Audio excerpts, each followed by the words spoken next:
Have you ever stepped into someone's home and instantly felt calm? Everything is tidy, peaceful, effortless. You might wonder, how do they do it? You clean too. You sweep, you straighten things up. But somehow, the mess keeps returning. You finish cleaning one room, and by the time you move to the next, the first one already looks like it needs help again. I used to feel that way too. I'm 75 years old now. I don't move as fast as I used to. My knees creak. I forget where I put things. But here's something I never forget: how to keep my home clean without stress, without exhaustion, and without turning it into an all-day event. The truth is, a peaceful home isn't built on deep cleaning marathons. It's shaped by tiny habits, repeated daily, small rituals that make your space love you back. And today, I'm going to share the 12 secrets I've quietly relied on for decades. They keep my home fresh, calm, and dignified. Not for anyone else, for me. And no, they don't take hours. In fact, most take less than 5 minutes. But don't be fooled. Just because they're small doesn't mean they're unimportant. In fact, one of these, number 12, might just change the way you feel about your home forever. Let's begin.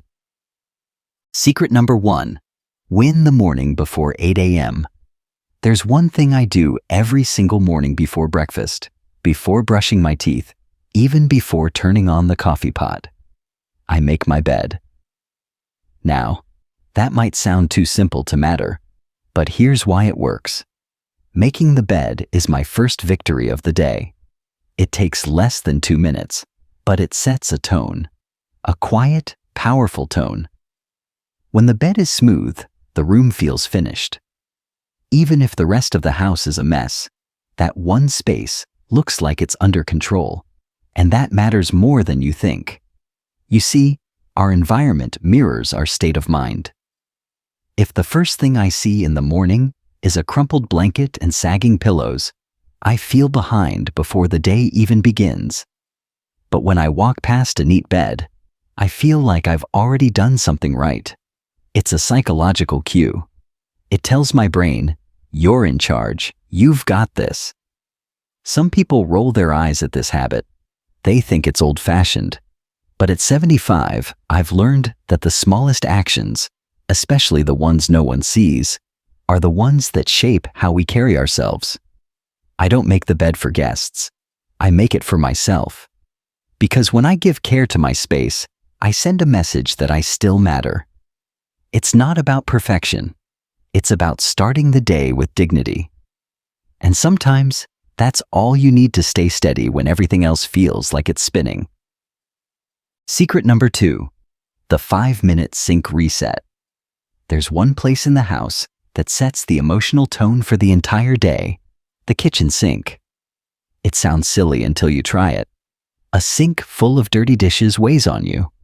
Even if the rest of the house is clean, that mess pulls your mood down. It whispers, "You're behind. You didn't finish." That's why, every evening, no matter how tired I am, I reset the sink. I spend 5 minutes, sometimes even less. I rinse, wash, or load the dishwasher. I wipe the edges. I make sure the faucet is dry and shining. And then, I walk away. When I wake up the next morning and walk into the kitchen, I see that clean sink, and something inside me relaxes. It's like I gave a gift to my future self. People talk about self-care like it has to be candles and bubble baths, but this is self-care too. A clean sink says, you're safe, you're steady, you're in control. I've learned that 5 minutes now saves 30 minutes later, and more than that, it saves mental energy.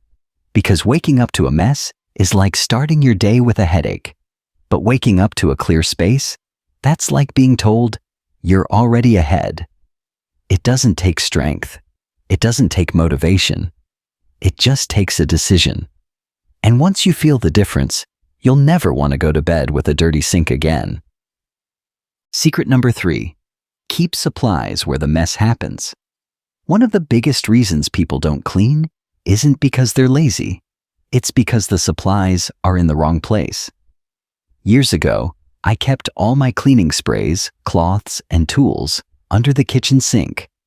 That meant every time I saw a dusty shelf or a smudged mirror, I had to walk across the house, bend down, and rummage through bottles. So what did I do? I put it off. Every time. Now, I keep what I need where I need it. There's a microfiber cloth in the drawer by the TV. There's a small bottle of bathroom spray under each sink. There's a hand broom near the front door. Nothing fancy, just what's needed, ready to go. This habit changed everything, because when something's right in front of you, you're far more likely to act. A spill becomes a quick wipe. A dusty counter gets cleaned in seconds. It's no longer a chore. It's just part of the flow. And here's something no one tells you. Making cleaning easier isn't cheating. It's wise. At 75, I don't have the luxury of wasting steps. I've learned to save my energy for what matters. So take a walk through your home and ask yourself, where does the mess usually happen? Then put a small kit there. It doesn't have to be big, just enough to help you act in the moment. You'll be amazed how much cleaner your home stays when the tools are already waiting. Secret number 4, stop paper clutter at the door. If I had to name one thing that used to silently overwhelm me, it would be paper. Junk mail, flyers, bills, coupons, receipts, they came in daily and piled up faster than I could handle. For years, I let them sit on the kitchen table. I told myself I'd go through them later, but later became days, then weeks. Before I knew it, there were stacks of unopened envelopes and random paper everywhere. It made my home feel cluttered even when the floors were clean. Then I made one simple change. I stopped paper at the door.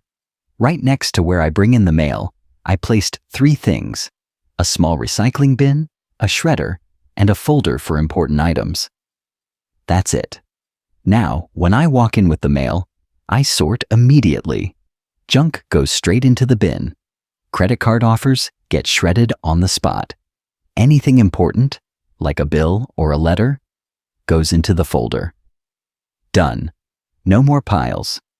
It takes less than 60 seconds, but the difference it makes? Huge. Here's what I've realized. Paper clutter is sneaky. It doesn't scream for attention. It just sits quietly and chips away at your peace. But when you deal with it immediately, you regain control. I no longer feel that creeping anxiety when I pass the dining table. There's nothing there except calm. And that small station by the door? It's one of the best decisions I've ever made for my home. Secret number 5. Let your home breathe every single day. Even the cleanest home can feel heavy if the air inside is stale. For a long time, I didn't realize just how much energy was trapped in closed rooms. Cooking smells, yesterday's coffee, that faint mustiness you stop noticing after a while. I thought lighting a candle would fix it, or maybe spraying something fresh. But none of it worked as well as this. I open a window. Every single day, for at least 10 minutes, I let fresh air move through the space. Even in winter. Especially in winter. There's something powerful about it. The room feels lighter. The air smells honest. The sunlight dances differently on the furniture. And I breathe deeper, like my body knows it's safe to relax. It doesn't matter which window. Some days it's the kitchen. Other days it's the bedroom. But the moment that breeze rolls in, something shifts. It's as if the house sighs in relief. This habit costs nothing. It takes no effort, but it makes your home feel alive. Not just organized, but vibrant. I used to think cleaning was about wiping and scrubbing. Now I know it's also about energy. Letting air and light move freely through your space clears more than dust. It clears tension. Try it tomorrow morning. Open one window, even just a crack. Then pause, close your eyes, and breathe. That's what home should feel like. Secret number 6. Only sweep where life actually happens. I used to think I had to clean the whole house to feel like I had accomplished something. I'd plan out entire afternoons to sweep every floor, corner to corner. But by the time I was halfway done, I was exhausted. And honestly, a little resentful. Then one day, I asked myself, where do I actually live in this house? The answer surprised me. I spend nearly all of my time in just a few areas: the kitchen, the hallway, the entrance, and my reading chair by the window. That's it. So now I sweep those places. Daily. Quickly. No pressure. No big production. The rest of the house? Once a week maybe. Sometimes less. And I'm okay with that. Because mess doesn't spread evenly. It collects where we walk, where we cook, where we drop our bags or take off our shoes. That's where the dirt lives. That's where crumbs and dust settle. And those are the places worth focusing on. By letting go of the need to do everything, I gave myself permission to do what matters. I call it targeted tidying. It saves time, energy, and stress. And here's the secret. No one notices the spots you don't clean. They notice the ones you do. So don't wear yourself out trying to impress an imaginary guest. Instead, care for the spaces that care for you. They're the ones that deserve your attention. Secret number 7. Never do laundry day again. There was a time when I saved all my laundry for Saturday. It was my so-called cleaning day. I'd wake up early, sort piles of clothes, run load after load, and by the end of the day, I was surrounded by stacks of unfolded laundry and completely worn out. And then, I still had to put everything away. It felt like I was dedicating an entire day of my life just to chase down socks and towels. I dreaded it. I resented it.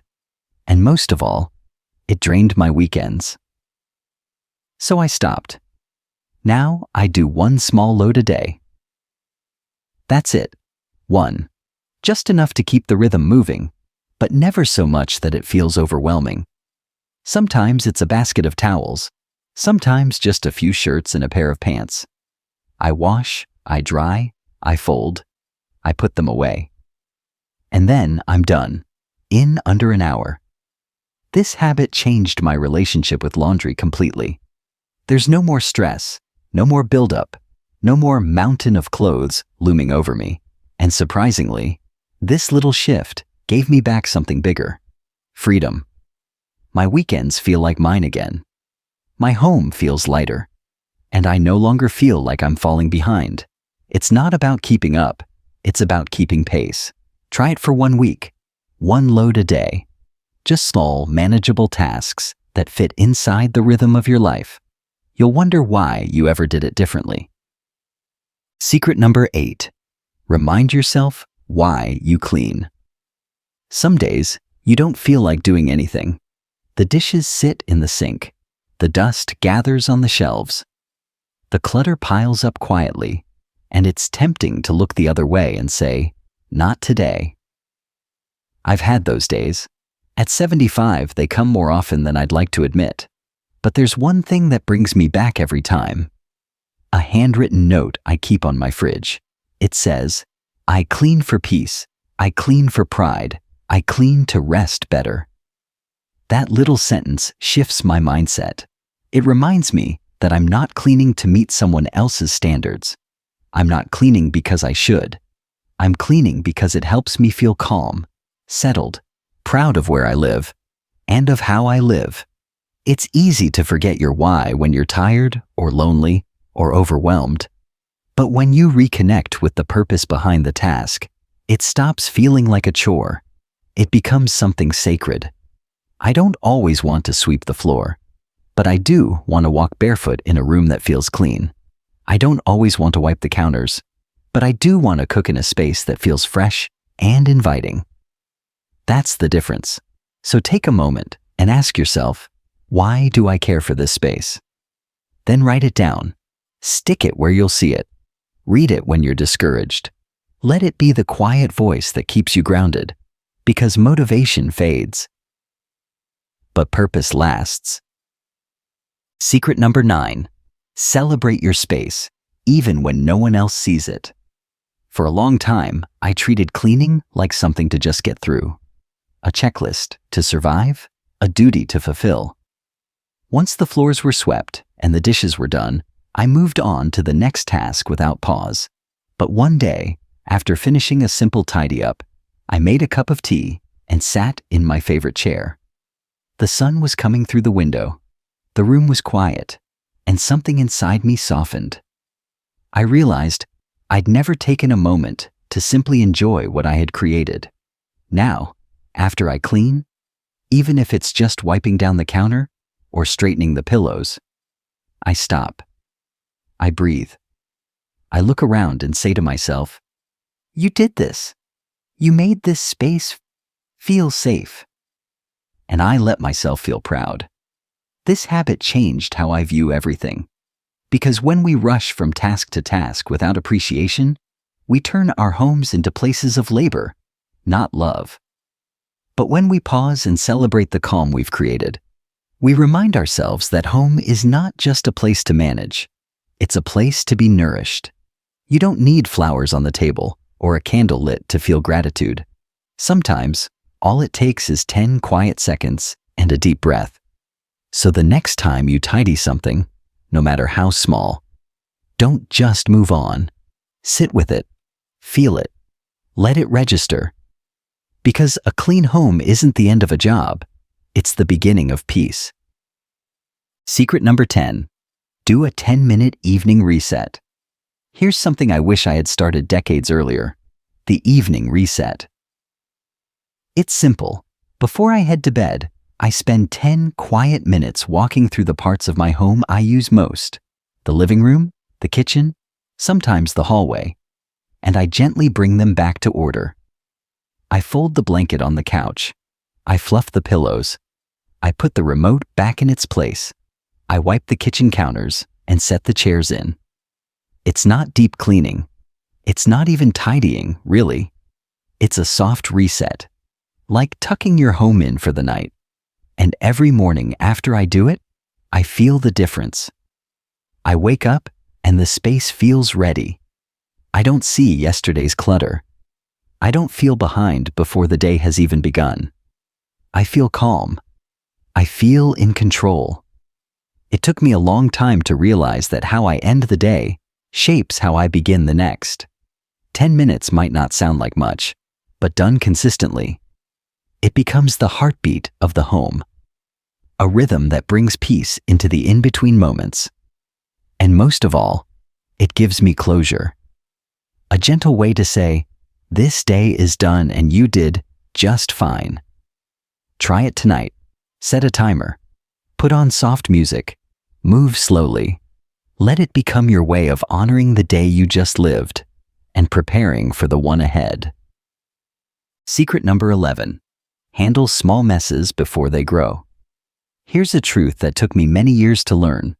The big messes that overwhelm us almost never start out big. They begin as something tiny.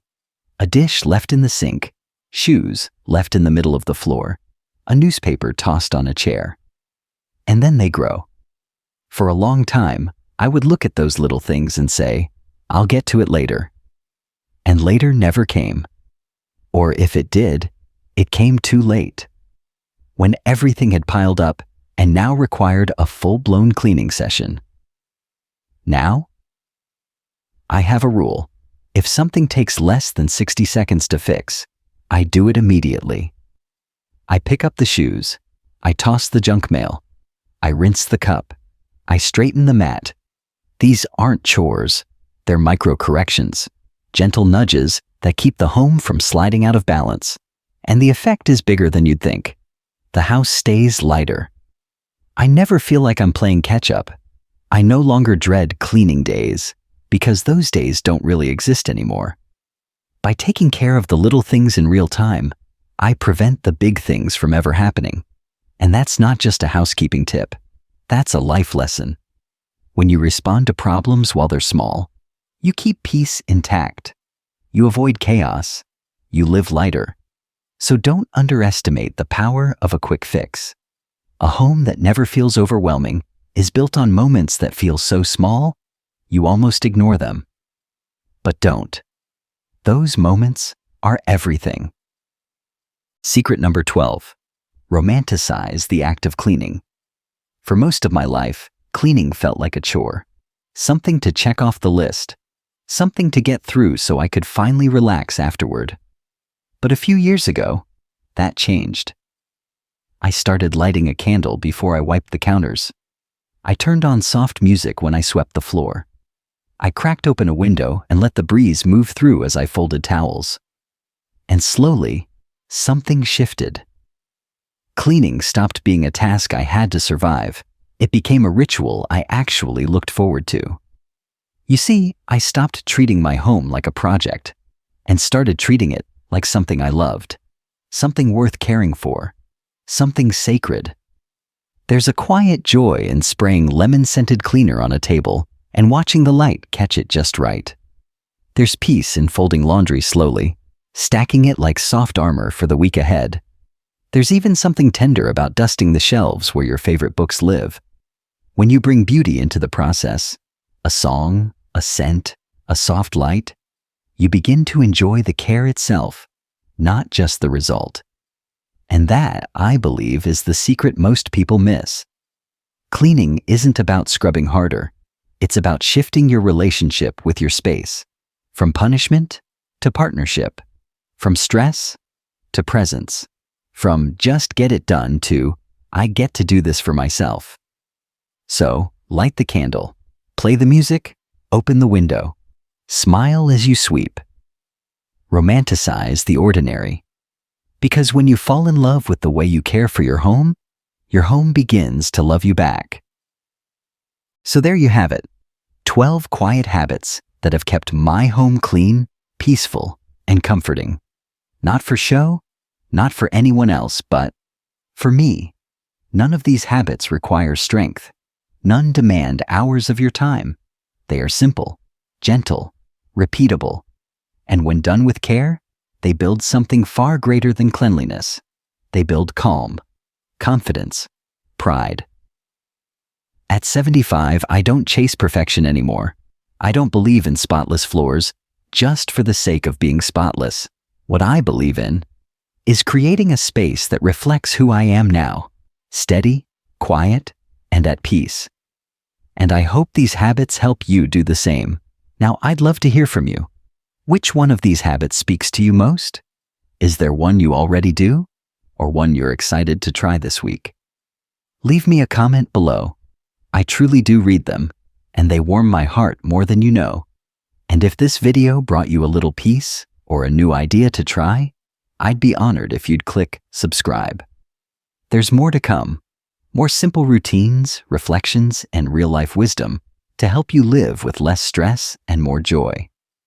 Thank you for spending this time with me. Until next time, take care of your space, and let your space take care of you.